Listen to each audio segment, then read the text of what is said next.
Ke Pondok Labu ada keramat. Cakep. Keramat tua pakai kelambu. Serem. Saudara-saudaraku yang melihat podcast ini yang terhormat, salam sehat dan sejahtera selalu. Ditinggalkannya status emaknya itu, ibu kota ya. Emaknya itu, status emaknya itu justru ini menandakan kelahiran episode berapa gitu ya? Kelahiran baru tentang kelahiran ini ya. baru dari masyarakat yang zaman Pak Harto itu disebut masyarakat inti kota Jakarta. Bang, gimana orang Betawi, gubernurnya kan nggak ada gubernur Betawi gitu ya. Saya bilang pemimpin itu di kita itu bagaimana dia menjadikan dirinya sebagai seorang bapak. Bagi semuanya ya? Bagi semuanya. Dengan yang tua dia menghormati, dengan saudaranya dia memperdulikan, dengan adik-adiknya, anak-anaknya dia memelihara. Jadi begitu, jadi nggak perlu pemimpin itu nggak harus etis Betawi.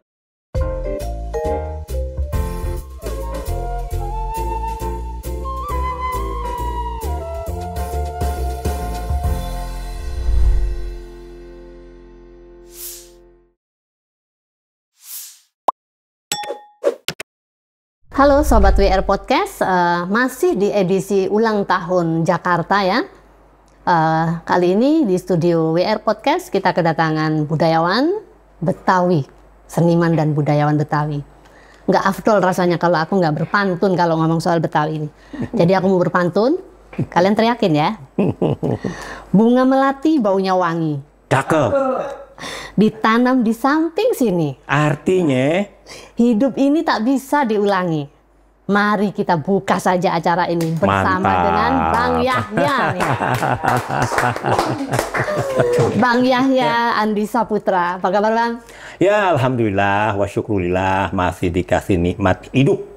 Karena kan kita nggak bisa tahu hidup kita sampai kapan. Tapi ini Betawi asli kan ngomong-ngomong Bang? Ya insya Allah ya, karena beberapa lapis ke atas itu sampai ke 6 ke 7 ya kira-kira gitu ya. Masih Betawi ya. Iya Bang, nih apa? Kita nih kan dapat kado nih di ulang tahun Jakarta kali ini kan.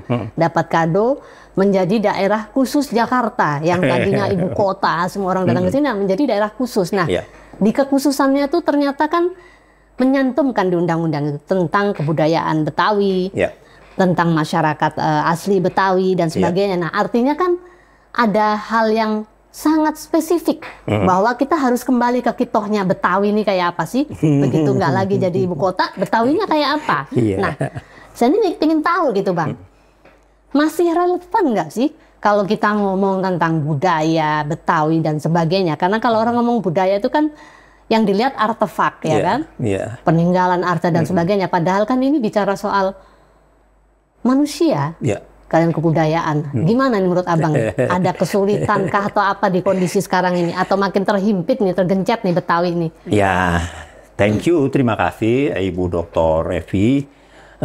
Tadi Ibu Dokter udah pantun ya, saya juga pengen pantun. Boleh? Boleh dong, berbalas pantun ini coy. Ke Pondok Labu ada keramat. Cakep. Keramat tua pakai kelambu. Serem. Saudara-saudaraku yang melihat podcast ini yang terhormat, salam sehat dan sejahtera selalu. Amin, alhamdulillah doanya.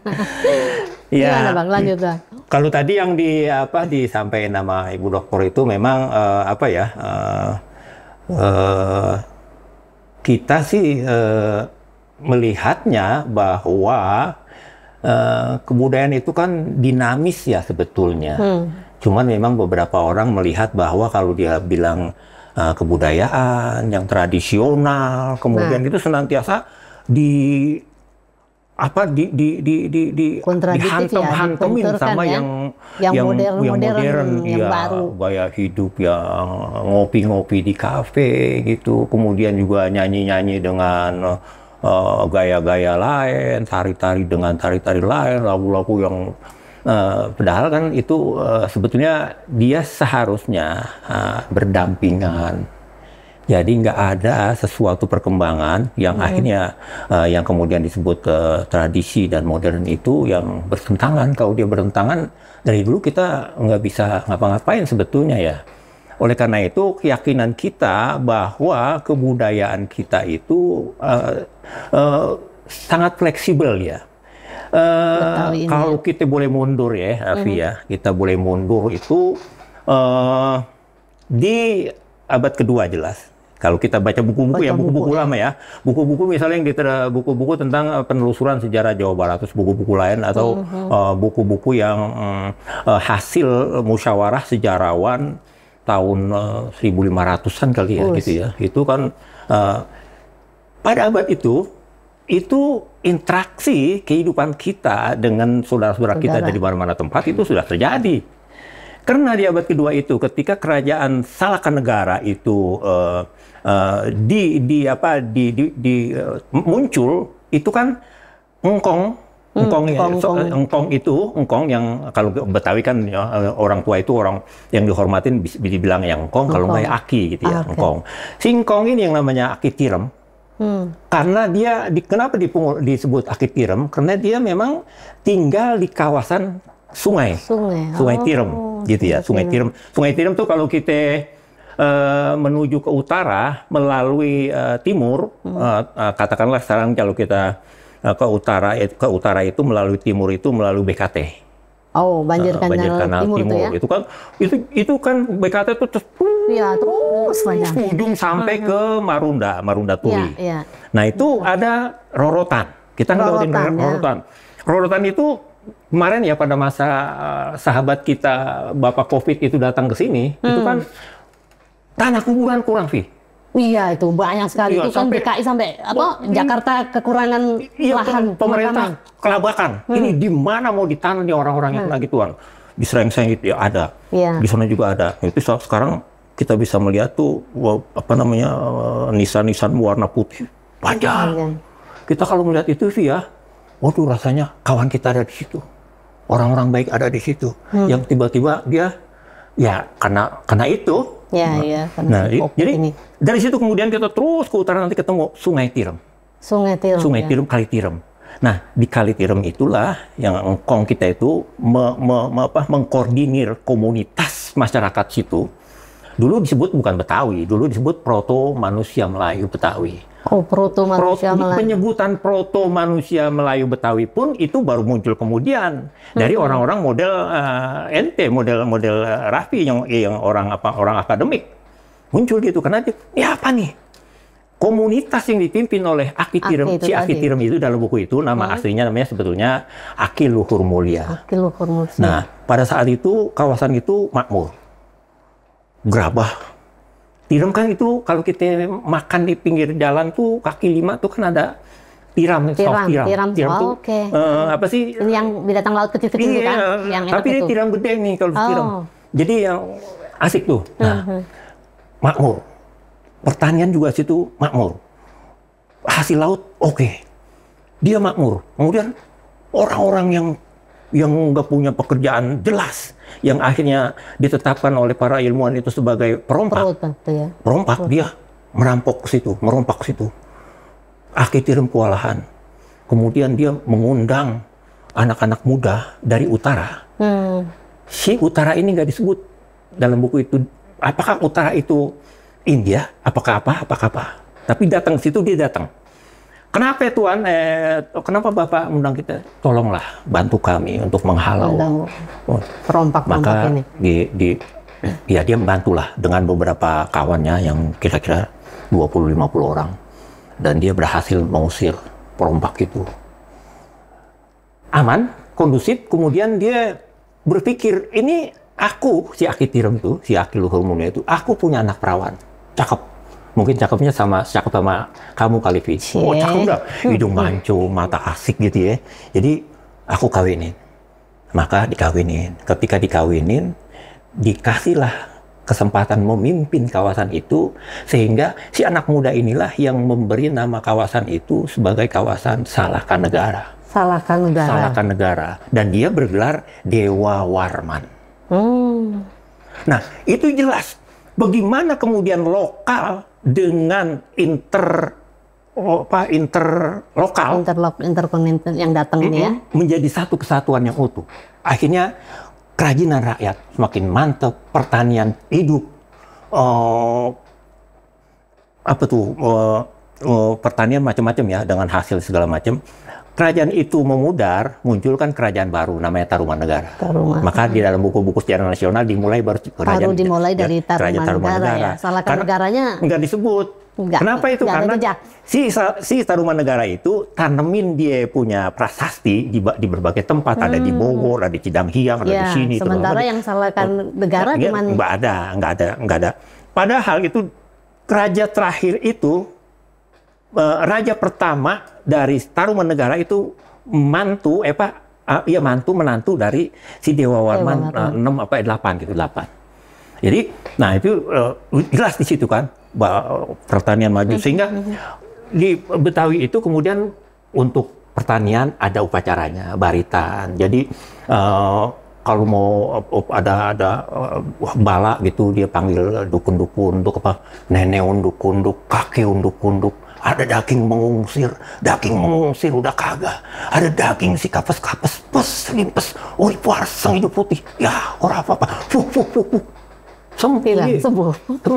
Jadi mau yang dipelet, mau yang di AP itu datang ke situ. Termasuk juga dulu itu, Vi, kalau yang ditakutin sama anak perawan cakep seperti kamu itu cacar air.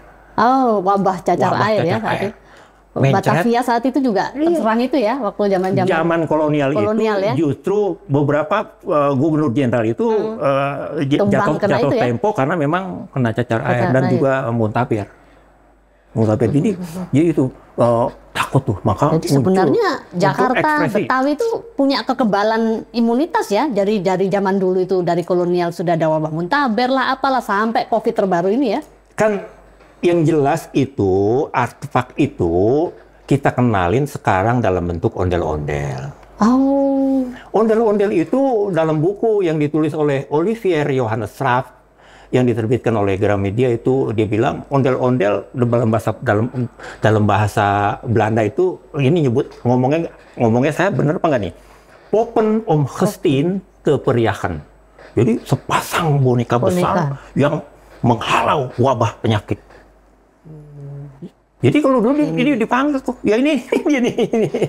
Nih, ondel-ondel nih. Ondel-ondel. Itu ceritanya ternyata begitu ya? Iya. Gajah juga baru ngerti nih. Iya, jadi pertanian waktu itu maju, kalau ada indikasi wabah penyakit, wabah gagal panen, wereng, tikus, burung, keong mas, segala macam, itu dipanggil lah sini. Kuncen yang memimpin ondel-ondel untuk melakukan upacara ngukuk. Ngukuk itu ya model tadi. Kalau tadi kan itu untuk penyakit ya. Ini untuk ini nih. Kalau untuk apa ngusir wabah itu misalnya ingsun nang warui saturu newar hana apa. Papag tulak, papag sungsang. Di sini berhalanya, di sono berhayunya. Istan tanpa karena. Itu pakai itu. Wah, keliling kampung lah. Jadi dia itu sebetulnya nggak beda. Ya. Masyarakat ya budaya masyarakat sampai sekarang itu begitu dalam kita. Ini Avengers-nya Betawi kali ya. Ya. Jadi kalau kita di luar sana kita kenal Avengers, nah ini Avengers-nya Betawi nih. Iya. Luar biasa ya ternyata ondel-ondel ini. Nah itu Bang, ini aja yang Abang ceritakan ini sebenarnya bisa menjadi salah satu ikon wisata misalnya kan untuk bercerita dan segala macam, dan itulah sebenarnya yang dimaksudkan dimaui di dalam undang-undang DKJ nih ya, akhirnya menjadi DKJ. Tapi Bang, ini kan banyak sekali kan kalau ngomong indigenous people itu, masyarakat asli Betawi dan sebagainya itu terpinggirkan oleh yang namanya pembangunan dan sebagainya macam. Nah, adakah nanti dalam DKJ ini kegairahan baru dari masyarakat Betawi sendiri untuk unjuk diri gitu loh, karena memang dibutuhkan dalam kekhususan Jakarta kali ini. Gimana tuh Bang persiapannya Bang? Begini ya Vi, ya jadi saya rasa ini ditinggalkannya status emaknya itu, ibu kota ya. Emaknya itu, status emaknya itu justru ini menandakan kelahiran episode berapa gitu ya? Kelahiran baru tentang kelahiran ini ya. baru dari masyarakat yang zaman Pak Harto itu disebut masyarakat inti kota Jakarta. Jadi ketika saat itu sebelum apa ya sebelum reformasi kan Bapak Harto masih kuat betul gitu ya, sehingga tokoh-tokoh Betawi itu ngaton tuh udah bahasa Betawi itu menghadap. Dia menghadap ya kepada Bapak Bos nomor 1, wahai Bapak Bos, nanti kalau misalnya Bapak Bos menunjuk gubernur, tunjuklah putra daerah. Disitulah dia mengatakan bahwa Betawi itu adalah etnik inti kota Jakarta yang memiliki macam-macam hasanah kebudayaan dan kesenian pada khususnya gitu ya. Jadi jadi itulah yang kemudian kita artikan sebagai kelahiran kembali episode yang keberapa gitu. Karena pada masa kolonial kelahiran kota itu kan dulu nih ya, kalau dalam buku yang tadi saya baca itu, dia itu Jakarta itu dulu namanya Bandar. Bandar Jakarta. Bandar akhirnya ketika Salakan Negara menjadi Bandar Salakan Negara. Ketika Tarumanegara menguasai kawasan ini menjadi Bandar Tarumanegara. Ketika Kerajaan Sunda Pejajaran di abad ke-13 menguasai kawasan ini, diubahlah menjadi Bandar Sunda Kelapa. Ketika Jayakarta di 1527 mendirikan keraton, di situ disebut Bandar Jayakarta. Ketika VOC membumi hanguskan ini tempat dan membangun kota baru, disebutlah namanya Bandar Batavia. Jadi itu ya. Bandar begitu. Nah, lapis-lapis itu memunculkan orang-orang kita. Kalau tadi dikatakan bahwa kita terpinggirkan, barangkali ada benarnya. Tetapi yang saya maksudkan ini, yang ingin saya katakan itu bahwa memang sejak dahulu itu ada kawasan administratif, ada kawasan kultur. Pada masa kolonial itu, kemudian mereka itu kan membangun kota baru, Batavia. YP Kun itu di 1619 membangun kota baru, dan kota baru itu baru ditempati sebagai kota yang sempurna itu selama baru 30 tahun, Vi. 30 dibangun ini. Artinya infrastruktur kota itu udah penuh. Sudah jalan ada, ya, jalan irigasi ada, semua ada kantor ya. Polisi ada, fasilitas asik nih. Jadi udah 35 tahun baru dipakai tempat itu sebagai kota. Nah, saya nggak tahu nih kalau nanti IKN tuh kota baru itu berapa tahun akan jadi kota yang sempurna. Jakarta aja yang sudah seperti itu aja membutuhkan waktu berapa tadi? 30 tahun. Ya, itu ya. Jadi wilayah kultur dengan wilayah administratif itu tentu saja berbeda. Zaman kolonial itu disebut Batavia and Omelanden. Ini Batavianya. Yang di sini ada penjajah. Si bule-bule ada di sini dengan segala macam antek-anteknya dan kehidupan dia lah ya. Nah, ini masyarakat, ini dia jam 7 malam pintu gerbang ditutup. Orang kampung nggak boleh masuk. Nih, karena dia masih ketakutan kan di awal. Nah, ini mereka sebut Batavia and Omelanden itu kemudian pada masa Orde Lama, Orde Baru kemudian disebut Jabodetabek. Nah, zaman undang-undang baru sekarang menyebutnya tambah lagi Jabodetabek Punjur. Iya, jadi sekarang aglomerasi namanya. Iya, aglomerasi. Padahal dia juga itu cuma tapi fokusnya yang ada beda. Jadi kultur ini menyebar. Kalau orang Bekasi bikin dodol, nyunatin, ngawinin, 7 bulan itu sama orang di kampung saya Cilandak. Itu wilayah kultur. Orang yang ada di Benteng, Tanah Tinggi, Tangerang, kalau dia lagi mau bikin kue kembang goyang sama di kampung kita Cilandak sama. Sama yang di Senen sama. Gitu ya. Kalau dia lagi ngukur baju sadarie, ngukur baju kebaya encim, kebaya apa ini? Tahu nih kayak apa di Bang. Bagus Modern. aja soalnya modelnya. Ya, Modern. gitu. Jadi Nah, yang kayak sama, gini nih. sama jadi begitu.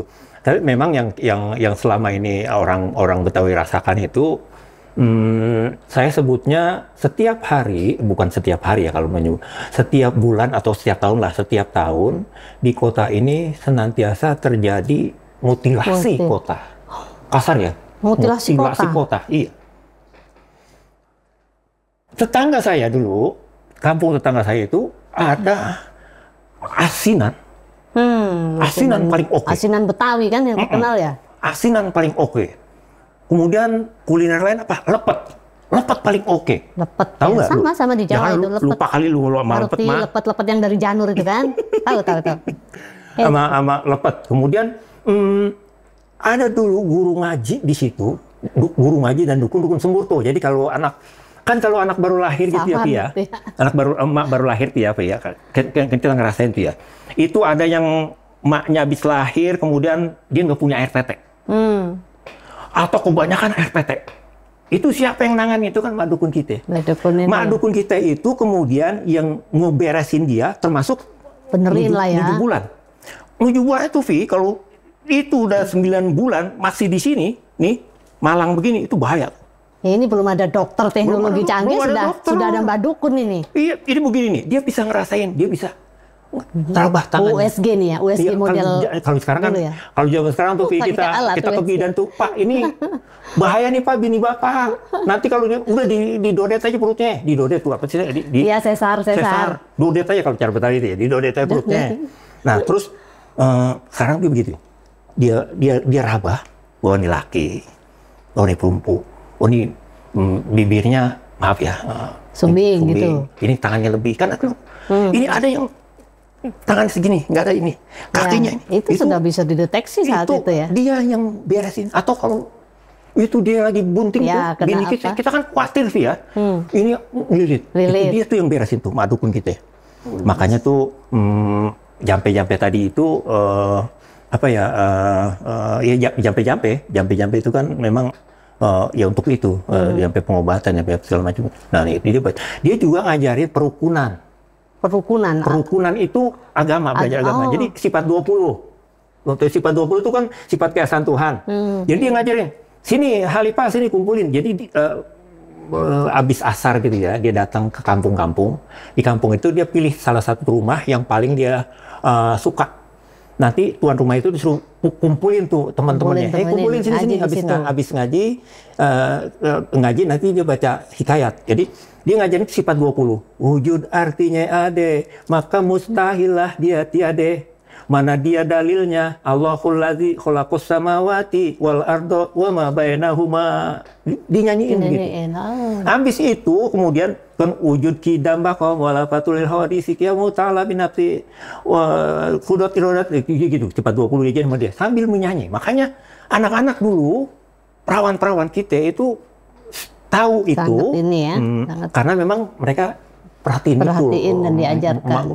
Mak dukunnya itu ngajar ngaji. Habis itu dia cerita. Maka memang muncul kemudian dalam tradisi bercerita itu disebut Sohibul Hikayat. Ada Sohibul Hikayat, ada juga ngebulang. Ngebulang itu dongeng juga, Vi. Cuman dia membawakan cerita-cerita. Nah ini sayang ini kalau yang kayak gini nih nggak dicatat. Kalau tadi sudah disampaikan sendiri. Kenapa Taruman Negara itu ada? Karena ada prasasti dan sebagainya. Iya.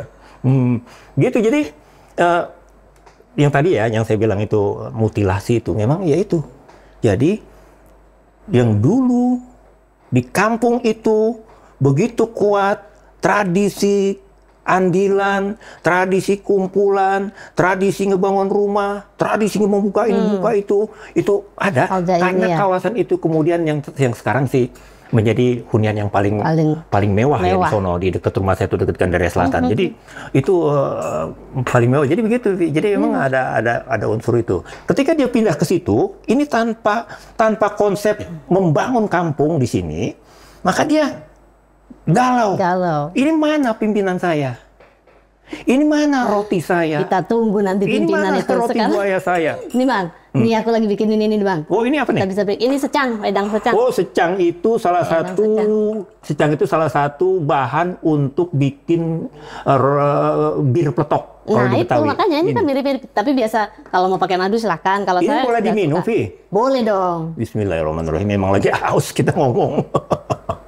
Bang, Ya. ini kan kalau mau ngomong sejarah Betawi, Jakarta segala macam, selalu rujukannya itu adalah cerita-ceritanya orang Belanda nih, ya Iya. kan?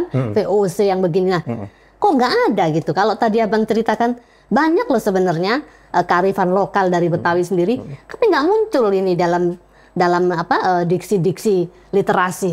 Ya, tradisi lisan itu rupanya belum menjadi salah satu data atau fakta yang diterima di dalam metodologi sejarah. Begitu. Jadi kalau saya cerita, misalnya ini cerita nih ya, dulu itu gimana orang sini menolak kekuasaan Ahmad Jakarta, pangeran terakhir di Jayakarta saat itu. Ya. Itu kan ada cerita yang menceritakan soal seorang yang Aki, namanya Ki Alang. Aki lagi nih. Iya, Ki Alang. Tua-tua mulu nih Jadi, Betawi nih. Gimana mau iniin sama milenial ini? Mungkin Ki Alang itu ya karena dia mungkin jenggotnya putih kali ya. Saya pengen dari sini nih saya jadi hitam lagi, Vi. Gimana nih caranya? Dari tadi ceritanya Aki terus. Ini padahal mau ngomong kota yang smart city yang maksudnya begini. generasi milenial Jadi, itu oke gitu loh. Si Aki itu saking dia dihormatin oleh masyarakat, membuat pangeran kecewa. Ini ke orang-orang kesono, apa-apa kesono. Sampai akhirnya dia utusannya, panggil Ki Alang ke sini. Aku mau tes dia. Panggillah dia. Sampai, ada apa tuanku? Aku ingin kamu mengajarkan aku punya monyet baca kitab kuning. Itu kan literasi ya kalau itu. Jadi cerita itu ya. Jadi kalau zaman sekarang itu namanya literasi. Astagfirullahaladzim. Mikir Ki Alang. Gimana caranya saya mengajarkan monyet baca? Tapi dia dalam hati. Akhirnya kalau kamu berhasil, tentu kamu akan mendapat kemuliaan dan hadiah-hadiah yang kamu nggak pikirkan. Tapi kalau kamu gagal, kamu tahu apa risikonya. Pulang, dia tuntun monyetnya. Dia mukanya cemberut, ketemu bininya. Kenapa, Abang? Ini aku mendapatkan tugas dari pangeran untuk ngajarin monyet baca. Ngajarin monyet baca. Karena dia tukang masak. Dan dia paham apa yang dibutuhkan oleh binatang. Maka dia twing, kalau bicara sekarang, twing. Gampang, Bang. Begitu aja Abang kok amat sih dipikirkan amat ini. Begini caranya. Maka si monyet itu dibiarkan lapar. Bukan ini ya, bukan tapi cerita ini kan dibiarkan lapar. Nanti kalau lapar itu diambil kitab, ditaruh setiap lembar nasi. Oh, dari situ dia ini ya. Sehingga akhirnya kalau dia kamu lapar monyet, ini makan. Diambil, dibuka. Gitu. Jangan-jangan kita yang tidak bisa membaca ini monyet-monyet semua ini Bang. Yang gagal terhadap budaya ini monyet-monyet semua ini. Ya, jadi begitu si Ki Alang itu. Nah, kemudian memang apa tadi gimana aninya topiknya apa tadi? Iya, soal literasi. Kan kebanyakan kita nih literasi kita nih kebanyakan dicekokin dari Belanda dan VOC tentang Betawi, Batavia. Sementara kan kalau kita mau ngomong daerah khusus Jakarta nantinya, kita kan harus back to basic kepada budaya Betawi sendiri gitu loh. Nah, sementara saya nggak ngelihat gitu loh dari unsur Betawinya ini mana sih yang aku lihat ini paling kebanyakan ya ondel-ondel, makanan-makanan khas Betawi, padahal kan banyak sekali yang harus dituturkan dari situ. Iya, data-data dan fakta itu memang sangat rajin dikumpulkan pada masa kolonial. Sehingga sejarawan-sejarawan kita, kawan-kawan kita, ilmuwan-ilmuwan yang berkecimpung dalam humaniora dan khususnya dalam ilmu sejarah itu nggak menganggap cerita rakyat itu sebagai informasi yang valid. Di dalam kan sejarah itu kan mereka bilangnya fakta dan interpretasi. Bagaimana peristiwa 22 Juni 1527 itu kemudian diulik sedemikian rupa berdasarkan perhitungan-perhitungan, jadi fakta itu diinterpretasikan, maka jadilah dia Fathan Mubinan. Tuh, jadi hari lahir kota Jakarta. Hari lahirnya. Nah, sementara ini yang kita terlalu banyak ya, maka itu kalau teman-teman kita di Asosiasi Tradisi Lisan itu udah mengkaji itu semua ya. Jadi tradisi lisan itu bukan hanya yang semua. Ini juga gelas, ini kan sebetulnya tradisi lisan. Sendok itu tradisi lisan. Kenapa disebut tradisi lisan? Karena untuk membuat ini nih, itu adanya di sini. Di sini itu kemudian disampaikan kepada revi, disampaikan kepada anak-anak muda, sehingga anak-anak muda paham, itu yang disebut transmisi. Jadi transmisinya itu begitu. Itu disebut, jadi tangible dan intangible itu ya sebetulnya kita bisa ngerabah ini. Kok ini disebut tradisi lisan? Ya, karena membuat ini dulu itu nggak ada kitabnya, rumusnya kagak dipilih. Itu disimpan di sini sehingga itu disampaikan inilah. Nah, itu belum menjadi rujukan utama oleh teman-teman kita di sejarawan. Nah, saya juga suka-suka protes gitu ya sama sejarawan-sejarawan kita itu. Kenapa begitu-gitu amat ya mereka gitu, selalu ya harusnya ada itu semua segala macam di sumber itu di bisa sumber dipakai, berbagai macam sumber harusnya ya bisa dipakai gitu. Nah, terus ini Bang, kalau dari semua gubernur ke gubernur, kalau tadi kan Abang mengalami dari Pak Harto segala macam tentang Jakarta ini, siapa yang paling peduli saat itu untuk bicara soal Betawi? Kalau tadi Pak Harto kan sudah ngomong tuh harus muncul nih ini yang Betawi. Nah, dari gubernur ke gubernur itu peduli nggak sih sama entitas Betawi itu? Sampai 1966 saya rasa ya, itu kan kondisi negara masih kacau balau ya. Sehingga terjadi, apalagi terutama pada masa revolusi itu kan begitu dinamiknya ya. Sehingga kita nanti ketika agresi Belanda pertama, agresi kedua itu kan kucak-kacir orang di kota. Sampai ibu kota pindah ke Jogja ya. Nah itu kan, ini ada garis demarkasi. Ini Republikan, ini Nika, Belanda. Nah itu sampai kacau. Itu saya rasa belum ada yang sangat fokus dan serius untuk melongok, mengebet riwayat hidup dari etnik yang ada di sini. Jadi itu memang ada sih beberapa, misalnya saya lihat ada beberapa, Sumarno itu berkunjung ke satu kawasan, kemudian Sudiro itu kan yang akhirnya menetapkan 22 Juni sebagai hari lahir kota Jakarta. Nah, itu ada itu, tapi kan itu lebih bersifat kepada Jakarta. Benar kotanya. Kota itu kan yang tadi saya ceritain, dia berproses dari bandar ini sampai tempat pada 45 dia menjadi Jakarta, dan baru tahun 66 dia ditetapkan sebagai kota Jakarta, sebagai ibu kota Jakarta.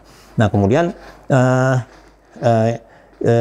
gubernur mulai, saya rasa Bang Ali ya yang Ali top Sadikin ya, yang memang legend itu ya.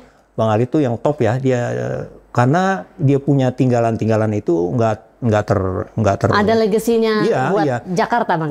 Legasi dia cukup kuat ya, dan sampai sekarang itu. Ketika anggota Volksraad itu berpidato tentang perbaikan kampung Perbetring pada masa kolonial, itu Muhammad Husni Tamrin yang kalau kita ke depan itu nama jalan ada tuh. Jalan Muhammad Husni Tamrin, Betawi asli itu ya. Betawi ya, ada darah Eropa lah gitu ya. Jadi nah dia tuh pidato. Tuan, dia anggota Volksraad itu harus berpidato resmi dengan bahasa Belanda. Tetapi dia sebagai anak Betawi asli, dia berpidato dengan bahasa Indonesia. Kalau kita baca arsip-arsip itu, dia pakai bahasa Indonesia. Jadi Melayu. Jadi, nah dia pidato, Tuan, ini kampung kotor, sekolah nggak ada, air kurang, kumuh begini. Tolonglah. Maka ada program di-okein sama sebagian besar peserta anggota Volksraad, anggota DPR saat itu, untuk ada kampung Perbetring. Nah, akhirnya pada masa Ali Sadikin, kampung Perbetring itu diambil menjadi program kerja dia. Namanya proyek MHT, proyek perbaikan kampung Muhammad Husni Tamrin. Jadi gang becek, di aspal, lampunya kagak ada dipasangin, sekolah di sono dibangun segini, air bersih juga dibangun segala macam dan seterusnya. Jadi mungkin nggak ya Bang akan muncul Ali Sadikin berikutnya untuk Jakarta ini? Saya orang yang optimis ya, itu pasti ada. Karena bagaimanapun juga sosok pemikiran seperti itu akan selalu ada di setiap zaman. Cuman kapan zamannya itu nanti ya kita tunggu aja kalau kita panjang umur. Jadi Ali Sadikin itu yang paling the best lah ya, untuk paling Jakarta. Best. Kemudian ya. memang untuk urusan Sutioso saya rasa cukup bagus juga ya untuk keberpihakannya kepada etnik Betawi. Pada masa itu kemudian kita mengeluh nih, orang Betawi kemudian berkumpul ketika dia menang jadi gubernur, kita menghadap kepada dia, kita bikin upacara pindah rumah cara Betawi. Dia kan komandan komandan tentara itu ya. Dia kemudian dari rumah dinas tentaranya pindah ke rumah dinas gubernur. Itu kita pakai upacara adat pindah rumah cara Betawi. Gimana semuanya kita bilang, Pak, ini kita nih bagaimana nasib kita?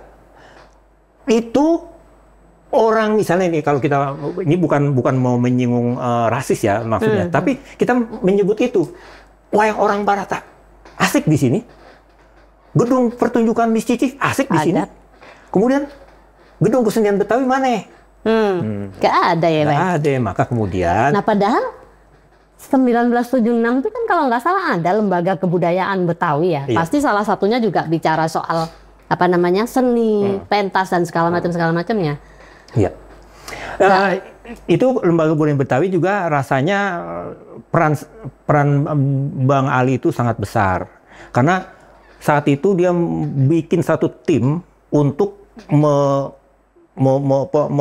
jalan dari kampung ke kampung untuk melihat kondisi kesenian dan kebudayaan Betawi pada umumnya. Maka muncul kan saat itu Jayakusuma, Sumarno, kemudian SM Ardan, kemudian Ali, itu yang mengumpulkan seniman-seniman Betawi. Maka muncul seniman Betawi itu kita kenal misalnya Anen gitu ya, kemudian dan seterusnya. Nah, LKB itu hasil dari Pralokakarya di tahun 76. Saat itu Bang Ali Sadikin bilang, ini coba adakan kegiatan seminar Lokakarya. Maka diadakan, diundanglah tokoh-tokoh Betawi, budayawan Betawi, ahli-ahli dari Universitas Indonesia. Salah satu rekomendasi dari itu adalah mendirikan lembaga kebudayaan Betawi dan resmi diteken oleh Bapak Gubernur Ali Sadikin pada tahun 77. Tahun 77 kemudian ada akta notarisnya. Dan dia memang sampai sekarang tuh lembaga kebudayaan Betawi masih ada dan dia menjadi mitra pemerintah daerah untuk segala macam data tentang kebudayaan Betawi dan pelestarian budaya Betawi. Kalau setiap tahun itu ada yang namanya pengusulan WBTB. Jadi kan kantor teman kamu tuh di si Pak Hilmar Pari tuh di Kebudayaan tuh ada namanya mengeluarkan sertifikat WBTB. WBTB itu warisan budaya tak benda. Nah itu kita yang menggodok dari mulai mengisi dosiernya itu apa sih namanya? Borang-borang itu. Ya borang itu kita isi semuanya. Karena itu kan ondel-ondel misalnya itu harus diuraikan nggak lebih dari 1000 karakter. Terus harus ada ininya. Itu kita bekerja sama dengan pemerintah daerah dan alhamdulillah lancar ya sampai sekarang ini. Dan memang rasanya kalau nggak ada lembaga kebudayaan Betawi itu pemerintah daerah juga kelenger dia. Kehilangan ini ya, marwahnya tentang Betawi ya. Kelenger, soalnya kan dinamika gitu ya. Dinamika itu kan, dinamika di pemerintahan itu kan cepet. Misalnya Dr. Revi ini baru diangkat sebagai kepala dinas ini. 3 bulan kemudian dipindahin. Ganti. Itu yang begitu yang bikin kacau tuh. Sehingga kebijakannya berbeda lagi. yang tadi itu ya, akhirnya zaman Sutioso itu ya. kita mengusulkan maka dibikinlah perkampungan budaya Betawi Setu Babakan Setu Babakan yang di Serengseng ya. Serengseng Sawah. Sekali-kali nanti sonolah kita bisa minum bir peletok. Sudah sering ke situ kita.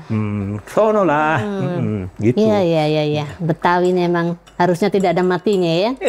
Nah tapi Bang, ini kalau mau ngomong yang Abang ceritakan tuh mungkin kalau untuk saya sih oke ya, menarik banget. Tapi untuk generasi Gen Z ini loh, kan mereka taunya ya oke lah Sidul misalnya kan yang menjadi ikon kan, Sidul anak Betawi itu kenapa sangat religius tapi urakan segala macam kan. Nah ini gimana? Ada nggak dari komunitas Betawi ini gimana nih menjangkau generasi-generasi next generation ini kan untuk lebih mengerti tentang budaya? Karena nggak mungkin juga kita melepaskan mereka dengan kondisi yang sekarang ini kan? Ya, kita memang komunitas Betawi, misalnya saya juga di Lembaga Kebudayaan Betawi, kemudian juga di Perkampungan Budaya Betawi sebagai di sana kan ada forum masyarakat yang sebagai mitra, katakanlah kurator di Perkampungan Budaya Betawi Setu Babakan itu. Kita nggak putus-putus memikirkan itu. Cuma memang kan dari generasi ke generasi ini selalu ada gap. Iya, gapnya ini malah bisa dikatakan kegagalan nih. Coba lihat kalau kita tahu nih kan kenalnya orang-orang kalau Betawi Babe Ridwan Saidi almarhum. Setelah itu nggak ada lagi dan semua orang kalau mau ngomong budayawan Betawi selalu yang sudah berjenggot-jenggot putih kayak Abang ini. Jadi malu kita. Nah, ini gimana proses regenerasinya nih loh, Bang? Ya, oleh karena itu kita nih kan di Betawi itu ada ormas banyak. Banyak banget. Ada 140-an kali ya ormas. 140 atau 112 gitu ya.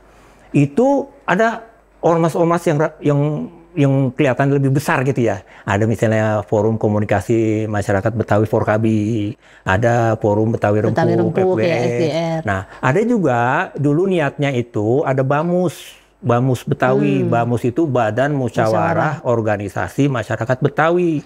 Itu memang baru dibentuk pada tahun 1982-an. Dia itulah yang menjadi payung bagi organisasi-organisasi yang muncul di masyarakat. Termasuk kan nanti ada LKB di situ, ada Ikatan Dokter Betawi, ada Ikatan Wanita Betawi, ada Ikatan Pendidik Betawi, ada macam-macam tuh, ada masing-masing segmen lah ya, dia masuk dari situ ya. Jadi ada, kita nggak pernah berhenti. Tapi memang saya ini kan jelek link ini kadang-kadang saya suka diundang sama teman-teman kemana-mana gitu ya. Karena saya menulis buku puisi itu ya katakanlah karena dari tahun 79 kan saya udah menjadi penulis. Puisi gitu. Jadi tingkat ya ini kok kalau yang gua undang kata mereka tuh ya. Mereka misalnya dari Kalimantan Selatan, dari Riau, Kepulauan. Ini kayaknya lu lagi. Nah ini tuh makanya L4. Mana nih regenerasinya Betawi ini? Memang susah ya. Saya kan selalu mengajak teman-teman tuh. Kalau ada mahasiswa baru itu, saya diundang tuh untuk pengenalan kebudayaan. Saya selalu tantang. Siapa dari kamu? Nggak usah banyak-banyak. 3 orang aja. Yang sangat serius silahkan kita belajar dan diskusi. Ya, mulai ada ya. Mulanya ada sebulan 2 bulan itu ada. Sesudah itu mereka sibuk dengan kegiatan sendiri-sendiri. Yang lain. Oleh karena itu kita sekarang ini sedang mengupayakan bagaimana supaya pemerintah hadir dan punya peran di situ. Jadi pewarisan pengetahuan tradisional itu yang ada di sini, apakah itu seni bangunan, apakah itu seni rebana burdah, apakah itu seperti rebana biang itu saya. Rebana biang itu dulu dipakai untuk tarekat. Tarekat. Tarinya tari belenggu. Karena tarekat itu dia Assalamualaikum ya Muhaimin ya salam balikna wal muslimin dang dung itu susah karena rebana biang itu. Nah itu kita mengusulkan Lembaga Kebudayaan Betawi kemudian itu bekerja sama dengan Dinas Pendidikan dan Kebudayaan supaya Dinas Pendidikan aja, supaya transmisi itu dilakukan dengan cara ilmiah. Kalau dulu kan keponakan saya, nih lihat rebana burdah begini ya maininnya. Ini rebana ketimpring buat ngarak palang pintu, begini ya maininnya kecil. Itu kan lihat itu. Ini pukulan gendang begini ya. Sekarang itu kita usulin supaya menjadi mata pelajaran yang sejajar. PLBJ itu mata pelajaran yang sejajar dengan mata pelajaran lain. Sama derajatnya sama matematika, sama bahasa Indonesia yang diajarin, sama. Jadi guru-gurunya ini merasa dirinya seperti guru yang biasa gitu. Karena selama ini dianggap guru yang mengajarkan mata pelajaran itu sebagai guru buangan. Jadi memang juga sudah dari mindsetnya ya yang memang harus dirubah ya. Jadi dengan kita ada pewarisan secara ilmiah itu, nanti notasi dari si rebana biang. Rebana biang itu kan ada yang namanya judulnya Alpasah, ada yang jalan, ada apa-apa. Nanti kalau Tanjidor. Tanjidor itu kan sangat Eropa. Jadi ekspresi dari munculnya Tanjidor itu perpaduan antara lokal dengan interlokal. Internasional. Gambang Kromong lokal dengan interlokal juga. Iya itu. Nah sehingga nanti kalau lagi ini dia si jali-jali ada notasinya. Sehingga anak-anak itu yang sekarang itu mudah. Karena dia menjadi pelajaran wajib, maka saya berharap, kita berharap pengetahuan itu kalau nanti mereka begitu tertarik, tentu mereka akan memunculkan pengetahuannya itu untuk hidup dia. Apakah dia nanti menjadi insan kreatif yang memanfaatkan ondel-ondel untuk gantungan kunci, untuk t-shirt, untuk macam-macam, untuk film, untuk komik, untuk apa. Jadi ada ahli wahana. Perlu dibikin konser Katy Perry dengan dengan ornamen musiknya dari Gambang Kromo dan lain-lain kali Bang. Iya, harus kayak gitu Bang. Iya, mesti begitu. Jadi sekarang banyak anak-anak muda yang sangat tertarik ya kepada Gambang Kromong, sehingga memang kan kalau Gambang Kromong itu ya, Via, Gambang Kromong itu yang klasik itu namanya lagu dalam. Itu nggak bisa ditarin karena saat itu ketika Dr. Revi sebagai tuan tanah undang Rehen, undang kepala polisi, itu pas makan malam lagunya Gambang Kromong, lagu dalam. Itu lagu klasik. Muncul kemudian varian gitu-gitu kali ya ini kalau di Eropa. Iya, lagu sayur. Nah, lagu sayur ini yang kemudian bisa ditarikin jadi tarik cokek. Itu jadi pewarisan seperti itu, pewarisan secara ilmiah. Maka kita mengusulkan ada sekolah SMK kesenian. Nah, di sekarang nih mungkin tahun ini akan dibangun ya. Kita berharap pemerintah nggak ingkar janji lagi karena tahun lalu sudah direncanakan, kita sudah diajak rapat untuk melihat bangunan gedung sekolah SMK kesenian di Perkampungan Budaya Betawi. Tahun ini mungkin akan berdiri gitu. Jadi melalui pendidikan itu rasanya saya berharap besar bahwa akan menghasilkan orang-orang yang paham lebih cepat ya internalisasinya. Iya. Gitu. Berarti luar biasa ini ya PR-nya nih tentang kawan-kawan Betawi asli ini kan PR-nya luar biasa. Bukan PR ya, nggak pakai R ya, L kali ya, PL. Pekerjaan sepanjang jalan. Untuk menuju daerah khusus Jakarta ini ya. Iya. Nah, apa nih Bang harapannya nih kepada, kalau tadi kan Abang sudah sampaikan bahwa ya kita akan mencoba dari sisi budayawannya sendiri juga akan merubah metode dan sebagainya untuk bisa lebih mendekati generasi-generasi yang sekarang. Nah, harapannya pemerintah tadi juga melakukan kerjasama yang luar biasa intensif dengan para budayawan untuk mewujudkan sebuah kota yang bernyawa ya. Nah, apa harapan Abang kepada next pemerintah baru, karena kan bulan berapa nih kita milih lagi nih Bang. Iya. Tadi kan Abang bilang bahwa mau cari yang kayak Ali Sadikin. Susah kayaknya Bang. Ya yang mendekati mungkin ada ya gitu ya. Jadi memang kalau lempengan itu sosok itu memang sosok yang ngayomin gitu ya. Jadi kalau kemarin kan ketika ini menjadi ibu kota, itu kan beban tumpuk di sini. Ya, semua sehingga dari gubernur ke gubernur itu konsentrasinya diganggu terus. Ketika dia mau konsentrasi di sini, bagaimana supaya ini kampung kagak kebanjiran? Bagaimana supaya ini kemacetan bisa terurai? Dia pundaknya sini lagi, pundaknya sini lagi, pundaknya sini lagi. Jadi ini kelahiran yang tadi saya katakan. Jadi ini kelahiran kembali kota Jakarta untuk para pemimpin lebih fokus menangani masalah-masalah yang ada di provinsi. Jadi dia nggak dibebanin lagi oleh hal-hal yang menjadi program-program presiden, menjadi program-program nasional dan program-program internasional. Jadi itu dia lebih santai, dia lebih asik melihat dirinya mau ngapain, lebih asik mau merancang. Karena itu kan misalnya kalau untuk kebudayaan ya, Undang-Undang Pemajuan Kebudayaan Nomor 5 tahun 2017 itu kan ada 10 OPK namanya, Objek Pemajuan Kebudayaan. Jadi itu dari OPK itu kemudian pemerintah provinsi itu sudah menurunkannya ke dalam PPKD namanya, PPKD Pokok-Pokok Pemajuan Kebudayaan Daerah. Nah itu 5 tahun, setahun pertama, 2 tahun pertama, 3 tahun, 10 tahun itu akan apa? Saya selalu ngomel kepada pemerintah, terutama Dinas Kebudayaan. Kamu ya Dinas Kebudayaan, dulu dalam buku peta budaya yang terbit tahun 1983-an, jumlah sanggar ondel-ondel di sini. Sanggar wayang kulit Betawi di sini. Sanggar Tanjidor di sini. Sanggar ini di sini. Sekarang kalau ente kerja sungguh-sungguh hati, wahai birokrat Dinas Kebudayaan, ini bukan semakin berkurang dong. Iya dong, mestinya semakin bertambah dong. Jadi semakin bertambah. Kalau dulu ada 4, ketika dia berhasil ada 20 harusnya. Ini semakin lama semakin hilang. Itu jadi kacau, memang mereka nggak ada fokus ke situ, karena ketika nanti terutama urusan pusat itu Januari Februari itu mereka gelisah tuh.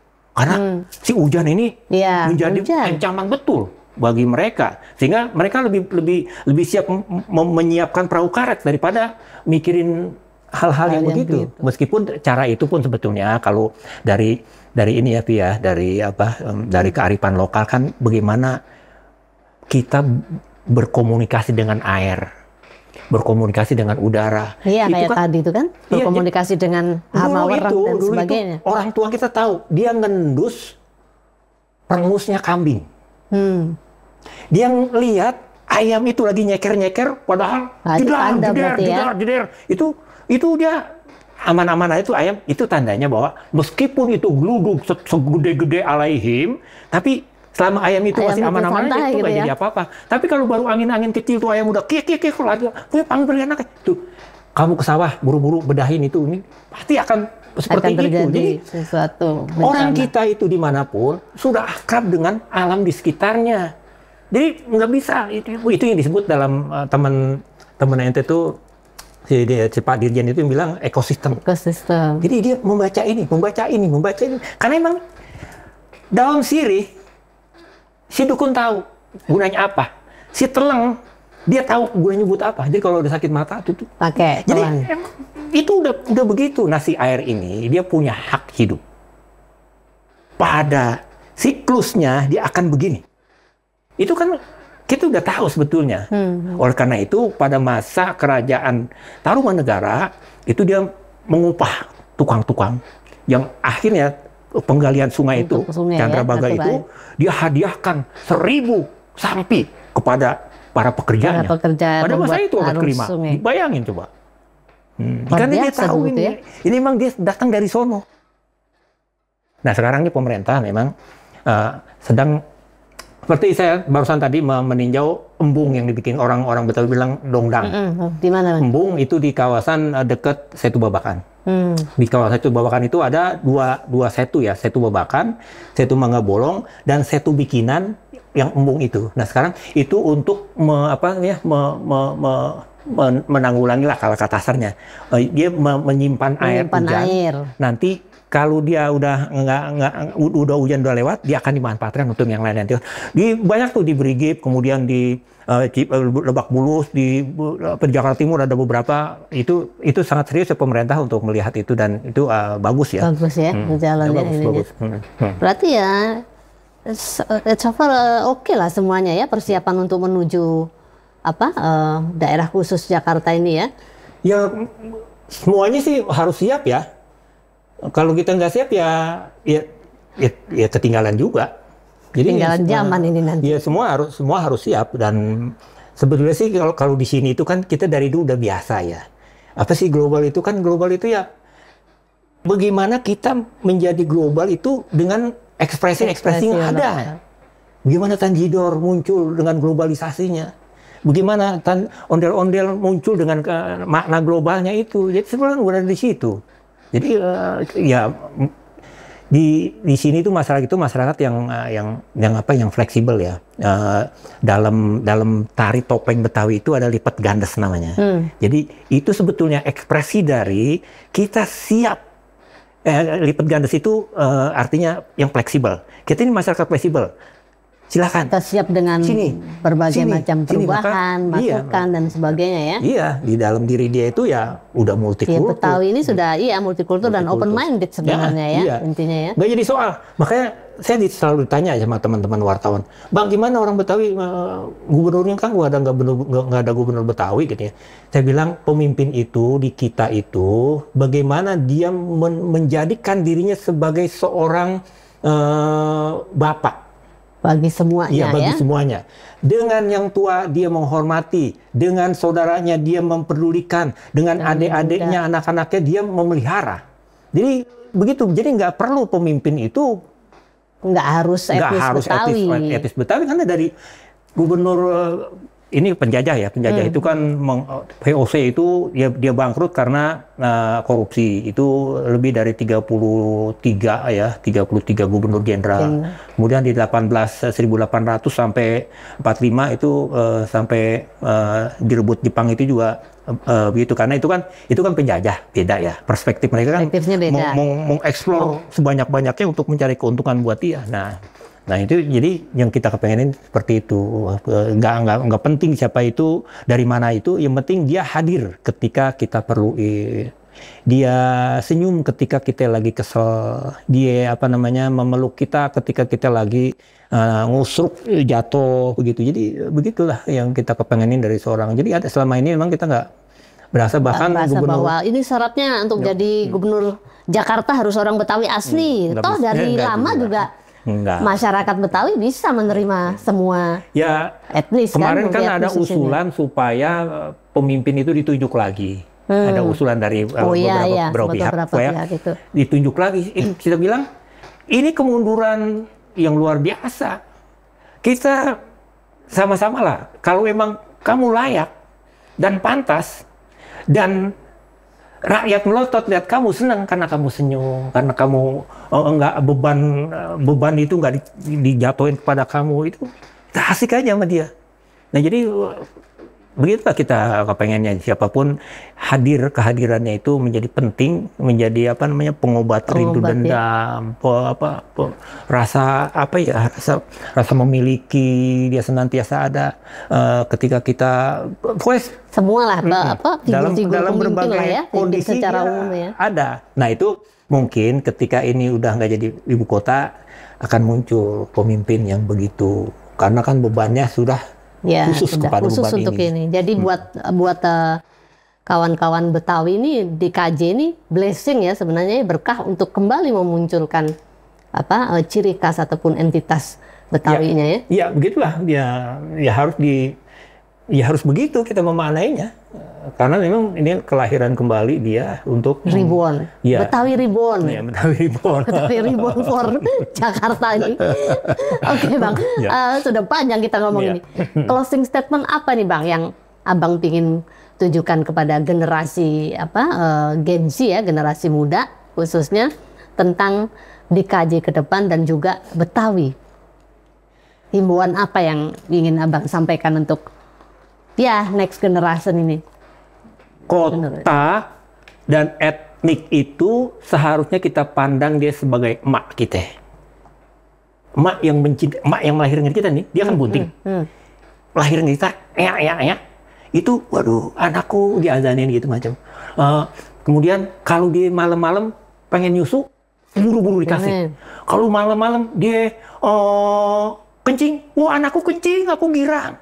Kalau nanti dia berak, itu anakku sehat, berak. Jadi siapapun yang ada di sini, etnik manapun, kudu menjadikan kota ini sebagai emak kedua dia.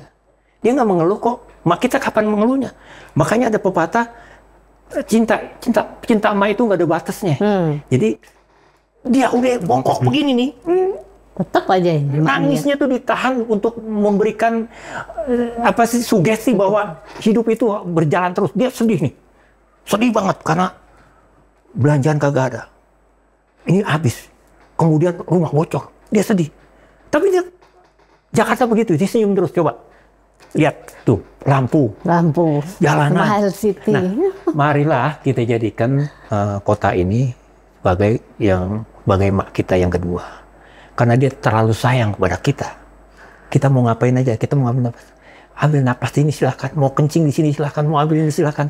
Nggak pernah ada marahnya. Dia ini udah bongkok, kalau kita gali, mungkin dalamnya tuh udah kopos. Yuk, menahan itu semua. Nah, jadi mari kita hormatin dengan kita punya disiplin yang asik lah. Sampah itu berasal dari kita. Kita yang urusin sampah itu. Di jalan itu jangan suka potong-potong jalan. Kita tertib di jalan. Saling nggak ada gunanya kita mematok kota global kalau urusan yang model begitu itu nggak bisa beres.